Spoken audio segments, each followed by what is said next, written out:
Protesters rally outside Philadelphia Starbucks after arrests of two black men. The demonstration began around noon outside the city center Starbucks, with protesters carrying megaphones and signs that read "Too little to latte" and $sign enough flash shame on your Starbucks. Some social media users have begun using the hashtag #boycott Starbucks in posts about the arrest.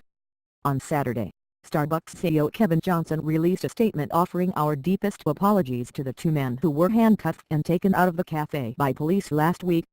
Johnson also declared a company goal of doing whatever we can to make things right, and said he hoped to meet personally with the two men who were arrested to offer a face-to-face apology. Police say Starbucks employees called 911 alleging disturbance and trespassing by two customers.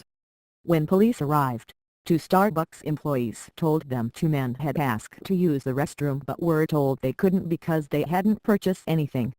The men allegedly refused to leave after being asked by Starbucks employees. Police also say the two men refused to leave after being asked 3 times by officers, and were then arrested. Starbucks customers recorded the arrest on their cell phones, and in a video posted on social media, a man named Andrew, who is white, says he's there to meet with the two being placed in handcuffs by police. "What did they get called for? Because there are two black guys sitting here meeting me ? What did they do? They didn't do anything," a woman responds in the video. "I saw the entire thing." Tweet police arrested the men, and took them to a police station where they were fingerprinted and photographed. The men were released nearly 8 hours later, and charges were never filed. Their attorney, Lauren Wimmer, told the Washington Post the district attorney found no evidence of a crime, and added that the manager of the Starbucks where the arrests occurred was white. Melissa DePino, who recorded the video that went viral on social media, amassing more than 9 million views, described the arrest to Philadelphia Magazine. "These guys never raised their voices. They never did anything remotely aggressive. I was sitting close to where they were. Very close. They were not doing anything. They weren't." Tweet Starbucks says the video is very hard to watch, that the company stands firmly against racial profiling, and is investigating the incident. "Regretfully, our practices and training led to a bad outcome. The basis for the call to the Philadelphia Police Department was wrong," Johnson said.